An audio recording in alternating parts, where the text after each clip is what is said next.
All right, section 4.5, solving polynomial equations. Our objective for this lesson is to find solutions of polynomial equations and zeros of polynomial functions. Use the rational root theorem and the irrational conjugates theorem. Okay, these are both theorems. The rational root is a theorem. The irrational conjugates is also a theorem, which means that they can be proven and they have been proven. We will not be proving them. We will just be using them to help us out a little in our solving of polynomial equations. Okay, so first we need to do a bit of a flashback to our zero product property. Basically what the zero product property tells me is if I'm multiplying two numbers, one number times another number, and getting zero. Okay, so I'm multiplying two numbers. I don't know what these two things are. If I'm multiplying two things, let's say one of them's A, one of them's B. If I'm multiplying two things and getting zero, that will only work if and only if A equals 0 or B equals 0. Basically it means one of these two things has to be 0 for me to multiply them and get 0. Okay, because that's just how 0 works. How we use this in the past? We've used this in the past to solve trinomials like this. If we had an equation equals 0, x squared plus 5x plus 6 equals 0. Okay, we would get it to this point where it equals 0. Again, this equals 0 part is useful because I can't use the zero product property unless I equal 0. Okay, so you have to equal 0 in those cases. So equal 0 equals 0. If it doesn't equal 0, you need to rewrite it so it does. Okay, is we would then once we equal 0, we would factor it. So that way I get it as a multiplication of things. So I would factor it at this point. This one, guess and check's pretty good method. X times x gets me the x to the second. Well, multiplies to give me 6, adds to give me that 5, 3 and 2. So now I have the product of two things. I have x plus 3 times x plus 2 equals 0. So I'm multiplying two things and getting 0, just like up here. Multiplying two things and getting 0. The only way that will work is if one of these two equals 0. So x plus 3 has to equal 0, or a lot of times we use the big upside down V for or x plus 2 equals 0. And then we'd solve from there. Subtract 3 from both sides, x equals negative 3. Subtract 2 from both sides here, x equals negative 2. So this has two solutions, a negative 3 and a negative 2 will actually make this equation equal to 0. Okay. So that was review from a previous section. Basically we're going to be applying that same property, just a little extra step. Instead of only having two factors we're multiplying, we could have 3 or 4 factors, meaning we could be multiplying 3 or 4 things. Basically all that does is that just increases the number of things we have here, meaning we'd have x plus 3 equals 0, x plus 2 equals 0, we could have another one and another one yet, so we'll just have multiple things equaling 0. So our first step in solving is always going to be to look if it can factor. Okay, so I want to solve 2x to the third minus 12x squared plus 18x equals 0. Again, I'm looking for the x's that I put in here and I get 0 out. Okay, so my first step is to factor it. So let's see, common factors, even, oop, it's all even, so a 2 will come out. X to the third, x to the second, and they all have an x. So I'm going to take out a 2x. So when I take a 2x out of here, I'm left with x to the second. 2 times the negative 6, and then I need an x. And 2x times what, 9? Gives me that last part. So I have my 2x out front. So I have 2x times this guy. Well, I think this will factor even farther. Let's try guess and check. Again, equals 0. Don't forget your equal 0 when working these. These are equations because they have an equal sign. We need to keep them as equations. So now we're factoring this guy right here. So let's go x and x gets me x to the second.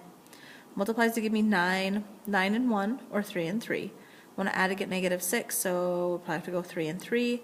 We want to get negative 6, so negative 3, negative 3, with 2x, x minus 3, x minus 3. Okay, so now I have three factors. I have a 2x, x minus 3, x minus 3. So here with my zero product property, I set each factor equal to 0. So I'm going to set each of these factors equal to 0. So we'll start with this 2x factor. So 2x equals 0. Let's divide both sides by 2. X equals 0. Okay. And now we have our x minus 3. X minus 3 equals 0. Let's add 3 to both sides. X equals 3. Okay. Oh, we need ors in between here. Or. And then the last one is this last x minus 3. Okay. So let's add 3 to both sides. Same like we did in the last, x equals 3. So I have the solutions to this equation are 0, 3, and 3. So our solutions we would list are just 0 and 3. So we would list them in a solution set, 0, comma 3 are solutions, or we'd say x equals 0 or x equals 3. Basically these are stating the exact same thing. But if you notice, this 3 happens twice. This is what we call a repeated solution. So it's a solution that happens more than once.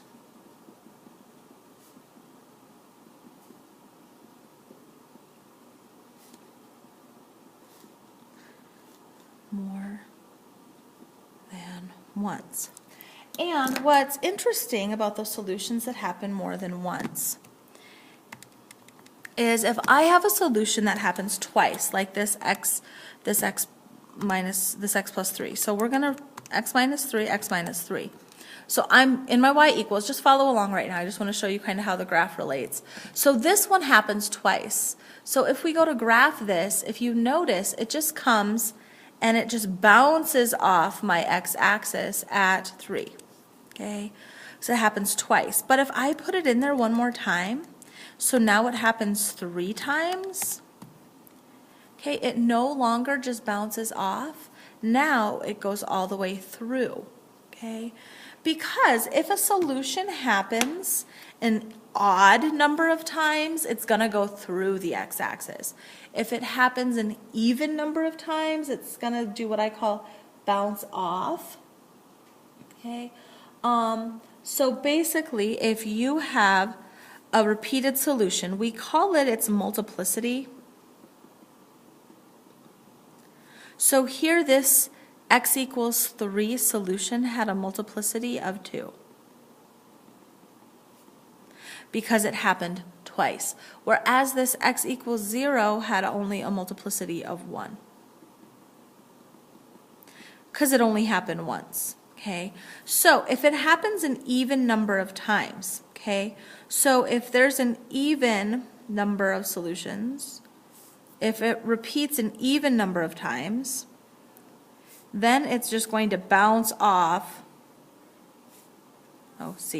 bounce off the x-axis. Meaning, let's just draw a little sketch, it's gonna come down, just kiss it, and come back up. Okay, so it's just gonna come, just barely touch it, and bounce back up. If it happens an odd number of times, it goes through the x-axis. Okay, so again, another sketch. If it happens an odd number of times, it's actually going to go all the way through it, like that. So again, here where it goes all the way through it. Okay, so we can actually look at that multiplicity or look at how many times it's repeated to help us when it comes to graphing it. Okay, so here in example 2, here it says find the zeros of negative 2x to the 4th plus 16x squared minus 32. So we want to figure out what makes this thing equal to 0. So I'm trying to find what value of x makes this negative 2x to the 4th plus 16x squared minus 32 equal to 0. Okay. So again, first I'm going to factor it. Be very, very careful relying on your calculator for these zeros. Okay, you need to show some work. I need to see how you got there. And your calculator can't find all of them. It can only find the nice whole numbers, so it's not always a whole number. So I'm going to go ahead. I'm going to start by factoring a 2 is all of them. And we don't like this leading thing to be negative, so I'm going to take a negative 2 out of everything. So I have x to the 4th, so that'll change this to a minus 8x squared plus 16. So I have negative 2 x to the 4th minus 8x squared plus 16. So now let's factor this what's left. So I have an x to the 4th. So I think it's going to factor into x squared and x squared. What multiplies to give me 16? Add, I get negative 8. 16 is 1 and 16. 2 and 8. 4. Oh, I think 4 and 4 will work. Negative on both of them. Okay. All right. And so now this x squared minus 4 actually factors farther. That's difference of squares. So it'd be x plus 2, x minus 2. Same with this guy. Okay. Now what to do with this negative 2 out front? Okay.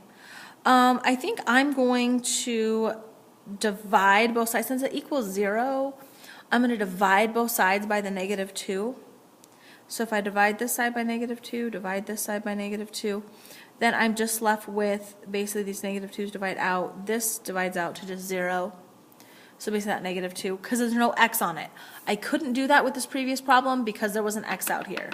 Okay, so I couldn't do that. You can't divide by the 2x here and get rid of that x. Nope, it won't work because it's got an x out there. Okay, so now I have 1, 2, 3, 4 factors.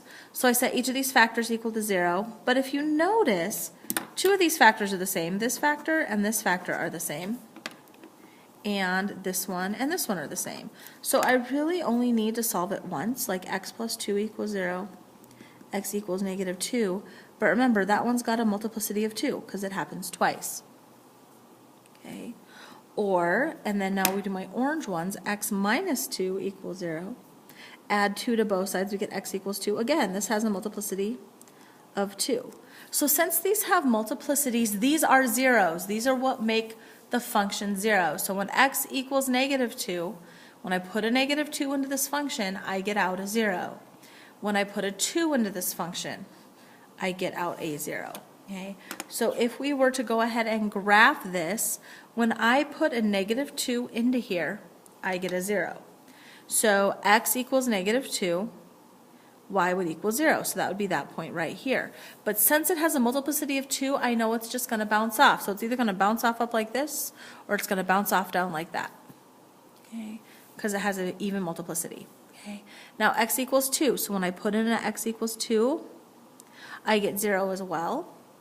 So now I just need to find some other points. And this is where your calculator can be helpful. I'm going to go to my y equals, and I'm going to graph this. Negative 2x to the 4th plus 16x squared minus 32.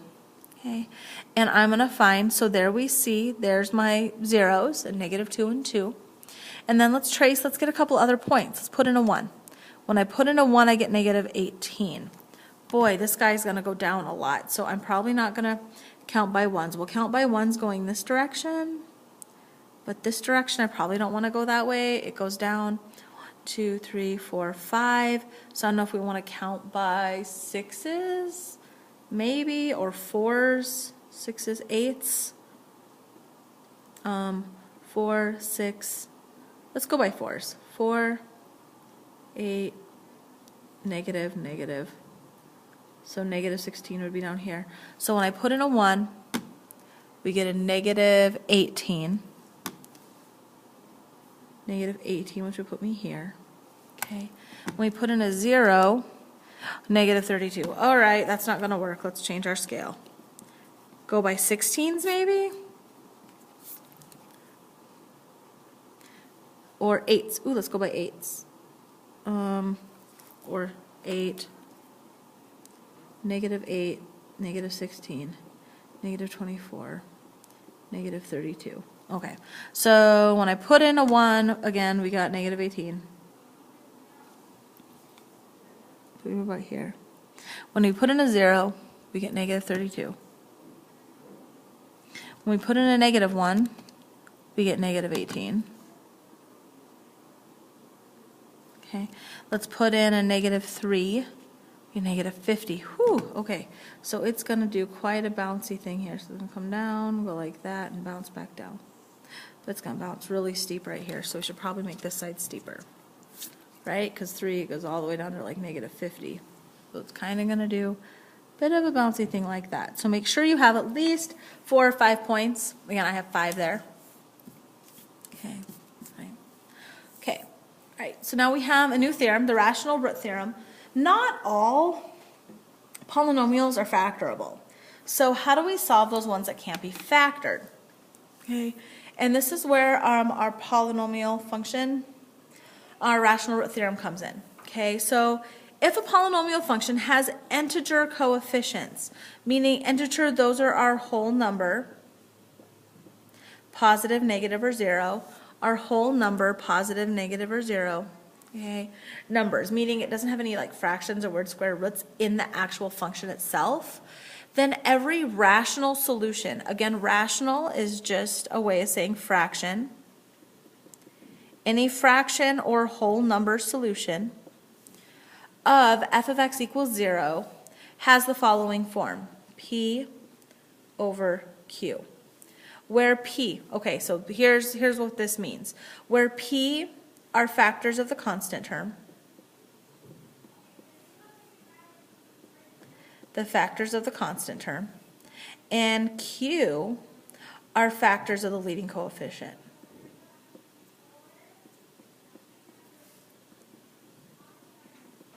This is where it's helpful to make sure you have it written in standard form. So if I have a function, and ax to the n plus bx to the something, dot, dot, dot, dot, dot, all the way here to, let's say I have a constant here at the end, c. Okay. P are the factors of this constant term, meaning what numbers, this is where you get your p. You list the factors of this c. That's where your p comes from. And your q comes from factors of this a out front. That's where your q comes from. Okay. Okay, this doesn't necessarily tell you what all of the solutions are. It just gives you a starting point on what to try. Okay, so it gives you that starting point on which to try. Okay, so how this is used. Okay, so we want to find all the real solutions of this equation. X to the third minus 8x squared plus 11x plus 20. This is not easily factorable. So I'm going to list all my p's over q's. Okay? So to list my p's over q's, my p's come from the factors of 20. So we need to list my factors of 20. So my factors of 20 are what? 1 and 20, 2 and 10, 3, 4 and 5, 6, 7, 8, 9. That's about it. Okay? And then, so that's my p. So these are my p's. Now my q's. My q's come to a factor from my leading coefficient. Well, there's nothing in front of here but a 1. So my factors are 1 and 1. There are my q's, the factors of my leading coefficient. So now I just take each of these and divide them by these. But again, these could be negative because factors could include negatives. So now I'm going to list out all my p's over q's by dividing all of these numbers by 1. Well, when I divide by 1, it doesn't change anything. So my p's over q's, my p's would be 1, 2, so I'd go 1 over 1, 2 over 1, 4 over 1, 5 over 1. So 1 over 1 is 1, 2 over 1 is 2, 4 over 1 is 4, 5 over 1 is 5, 10 over 1 is 10, 20 over 1 is 20. Okay. But then these all could be negative. I could have negative 1 over, so we'd have negative 1, negative 2, negative 4, negative 5, negative 10. Okay, so if it has a nice solution, it's going to be one of these lists. Okay, one way your textbook kind of consolidates this list a bit is they would put the plus and the minus 1 together, and they'd write it this way: plus or minus 1, plus or minus 2, plus or minus 4, plus or minus 5, plus or minus 10, plus or minus 20. So I only have to write each number once, but we put that plus or minus on there. So there's my p's or my q's. So if it has any solutions that'll set this equal to 0, it would be one of these guys. So now I just need to check these and see which one works. Okay, so actually the easiest way, the quickest way of checking these is to go back to synthetic division. So let's go ahead and let's start with 1. Let's synthetically divide by 1. Because if I get remainder of 0, it goes in evenly. So let's go ahead and let's try it. So let's try a 1. So we have 1x to the third, negative 8x squared, 11x, and 20. I don't think I needed a placeholder. X to the third, x to the second, x to the first. Nope, so now we synthetically divide. Bring down the 1. 1, negative 7. Gives me negative 7, 4. Wait a second. 1 times 4 is 4. Oh, nope, it didn't work. 24. Did I get a remainder of 0? Nope, so 1 didn't work. So now we go and we try negative 1. And keep going. Okay, so 1 didn't work. I didn't get a remainder of 0 because we're wanting to equal 0. Okay, so 1 didn't work. So now let's try negative 1. So again, same problem. Okay, 1, negative 1 is 1, negative 1. So these I get negative 9. It gives me 9. Multiply those, we get 20. And negative 20. Woohoo! Remainder of 0. So I know negative 1 is a solution. So negative 1 here is a solution. So x equals negative 1 is a solution. So x plus 1 is our factor. And then the other factor is this guy that's left. So again, it's 1 degree less than here. So x to the third, nope, that would be x to the second minus 9x plus 20. So there, it got me partly factored. Okay, so now we're left solving this guy. Okay, well, we already know what makes this 0. So we go x plus 1. 0, so x equals negative 1. Oh, that's what we had from right here, right? Okay. Now we need to come in and we need to figure out what makes this guy 0. Okay, we could try to factor it. Let's try it. X and x, well, multiplies to give me 20, adds to give me negative 9, 20, 1 and 20. Oh, we already did it. 2 and 10, 4 and 5? So, oh, that'll work to give me negative 9 if we go negative 4, negative 5. Okay, so we have x minus 4 equals 0. So that would be x equals 4.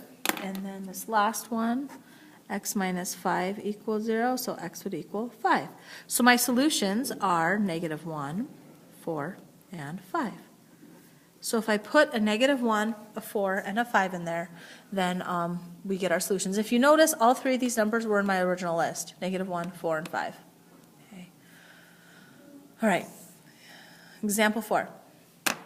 Okay, find all real zeros of this function. So again, we're trying to find what makes this guy equal to 0. Okay, so what makes 10x to the fourth minus 11x to the third minus 42x squared plus 7x plus 12 equal to 0. So this is not easily factorable. Okay, it's really big, not factorable. Okay, so we're going to go ahead and over here, I'm going to list my p's over my q's. So my p's, again, come from my constant term, my thing with no variable on it. So there's my 12. So 1 and 12, 2 and 6, 3 and 4. There's my p's.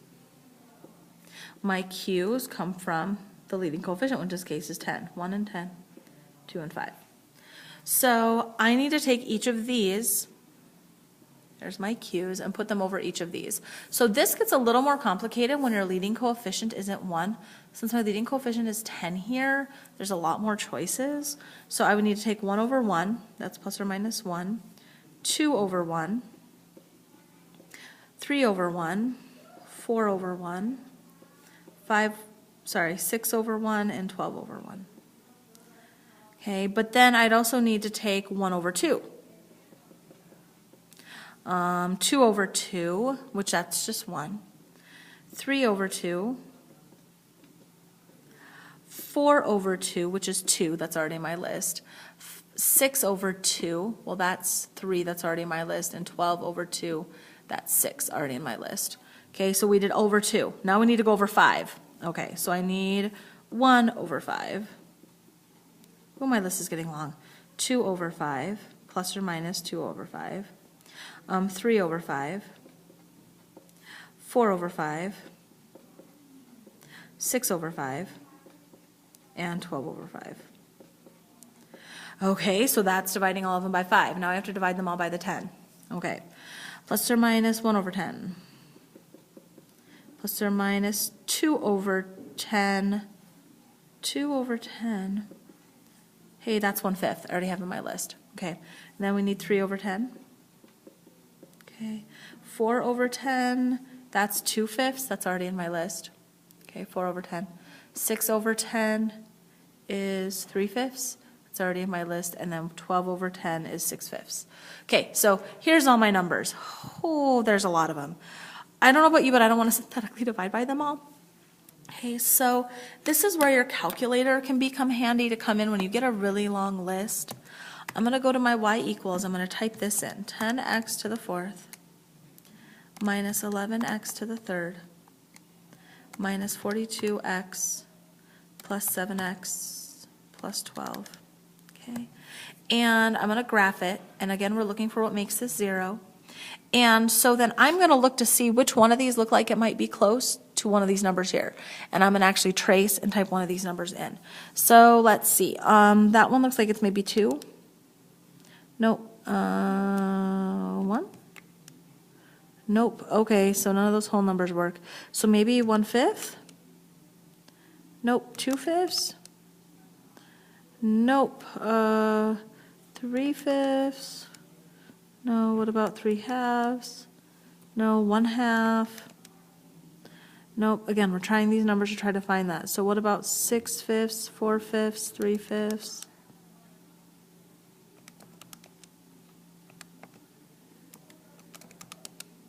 Okay, well, if all else fails, just start typing them all in until you find one. Oh, 4, 6, 12, oh, too big. Let's do 1/2, 3/2. So it looks like it's less than 1/2, this guy right here. So what about 1/10? Nope, 3/10. 2/5, 3/5, 4/5, 6/5. Why am I not finding it? 12/5. Okay, what about this number out here? 3/2. Did I type it in wrong? 10x to the 4th minus 11x to the 3rd minus 42x. Oh, yep, I missed my x squared there. Oh, that'll make a difference. X squared plus 7x plus 12. There we go. Sorry about that. I was like, why aren't any of these working? There we go. All right, so let's see. This one looks like, let's trace. 1, no, 2, no. Again, we're looking at this list here.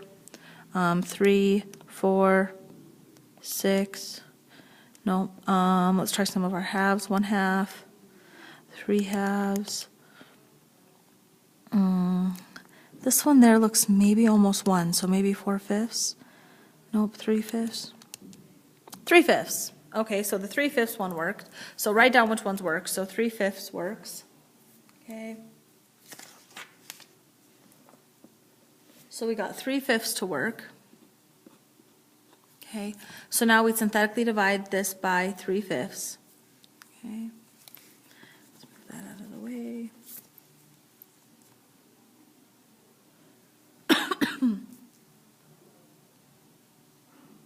Okay.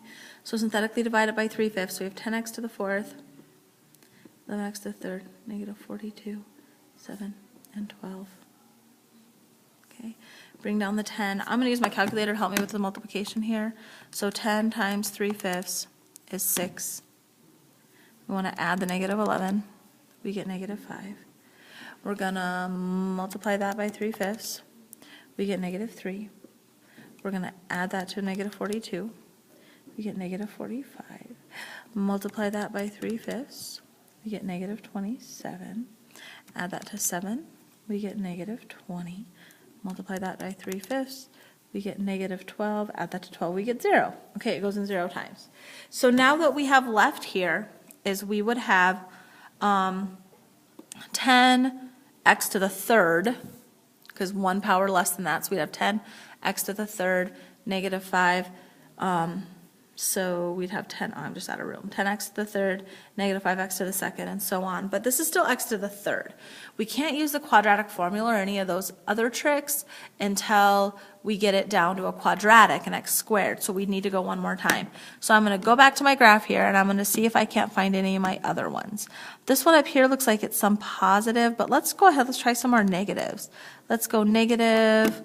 It looks like it's not quite negative 1, maybe 1/2. Hey, we hit it because it was right there at that. So negative 1/2. So now we'd synthetically divide by, again, by the negative 1/2. Okay, but I don't need to go back from scratch. I'm going to synthetically divide what we have left here, the 10, the negative 5, the negative 45, and the negative 20, okay, by the 1/2. So we'll bring down the 10. 10 times negative 1/2 is negative 5. How do we get negative 10? Times negative 1/2 is positive 5. Add, we get negative 40. Times the negative 1/2 is positive 20. We get 0. So now I know I have two solutions, the 3/5 and the negative 1/2. And now what I have left here, since this was x to the fourth, my first synthetic division was x to the third, one less. This is now x to the second.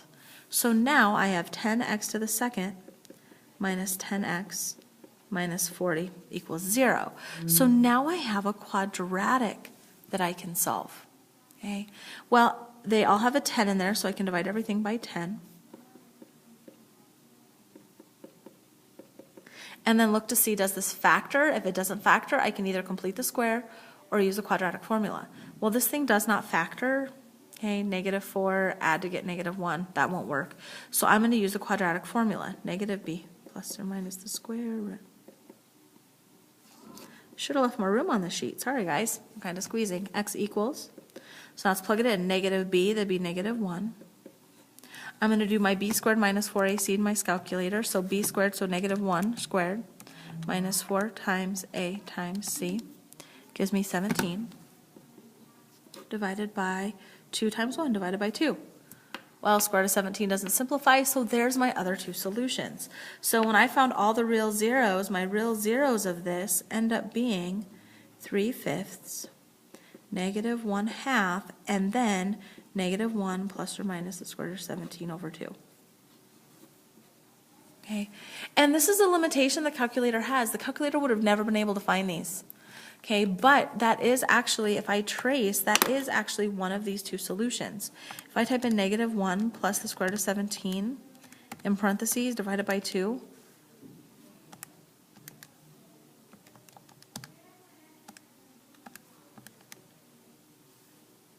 why am I not getting 0? Oh, I don't know. I'm just full of typos today, guys. So it will give you 0. I don't know what I did. But that is the answer. It must be something with how I'm typing it in. Okay.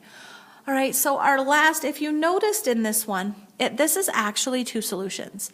This is negative 1 plus the square root of 17 divided by 2, and negative 1 minus the square root of 17 divided by 2. Okay. So what that leads us into is the irrational conjugates theorem. If f is a polynomial function, and if a plus the square root of b, let's grab a color, if a plus the square root of b is a 0, then a minus the square root of b is also a 0. Zeros here come in what we call conjugate pairs. One positive, one negative. Those are what we call a conjugate. So they come in conjugate pairs. So here, for example, 5, if 2 plus root 5 is a 0, then 2 minus root 5 is also a 0. So it says to write a polynomial function f of least degree, so we want it the smallest one possible. We want all our coefficients to be numbers, not square roots or anything like that, to be rational numbers. A leading coefficient of 1, again, the smallest we can get it, and we want it to have these zeros. So I ended up getting zeros of x equals 3, x equals 2 plus root 5, x equals 2 minus root 5. Since 2 plus root 5 is a 0, 2 minus root 5 is also a 0. Okay, so how I can do that is basically it's just by working backwards. Basically, we're at this point here. We need to go backwards and figure out what the factors are and get all the way back to the solution, to the equation. We start with the solutions, we need to go backwards. So if x equals 3 is a solution, then x minus 3 is a factor. If 2 plus root 5 is a solution, then x minus 2 plus root 5, like that, is a factor. Okay? And if 2 minus root 5 is a solution, then x minus, notice I put that in parentheses? Because we're subtracting that whole thing. Okay, so that means I would need to distribute that in. So we'd have x minus 3, x minus 2 minus root 5, then x minus 2 plus root 5. Okay, and so now all we'd have to do now is distribute. Okay, well these kind of look like a bit of a bear to distribute, but distribute these two first, okay, because it will actually work out nicer if you do those two to start with. Okay, so if I distribute here, x times x is x to the second, minus 2x, plus root 5x. Okay, and then multiply here, we get minus 2x plus 4 minus 2 root 5. Now we'd have minus root 5x plus 2 root 5. And root 5 times root 5 is root 25, which is 5, so minus 5. And this seems like a bit of a mess. We still have our x minus 3 in front. But if you notice, plus root 5x minus root 5x, minus 2 root 5 plus 2 root 5. So all my root 5s are gone now. X minus 3 times, I've got an x squared, minus 2x gives me minus 4x, plus 4 minus 5 gives me minus 1. So it actually simplifies pretty nice. Okay, and then we would just go ahead and distribute one more time. Distribute the x, and it's just a lot of multiplying. Minus 4x squared, minus x, minus 3x squared, plus 12x, plus 3. Okay, so I have x to the third, for that guy, negative 7x squared, plus 11x, plus 3. So here's my function, f of x equals that guy. So if I was to solve this like we did this last problem, I would get these three solutions. Okay. Sorry this video went long, but the next one shouldn't be nearly as long. We're just taking this and tweaking it in a couple extra places. So good luck with your practice.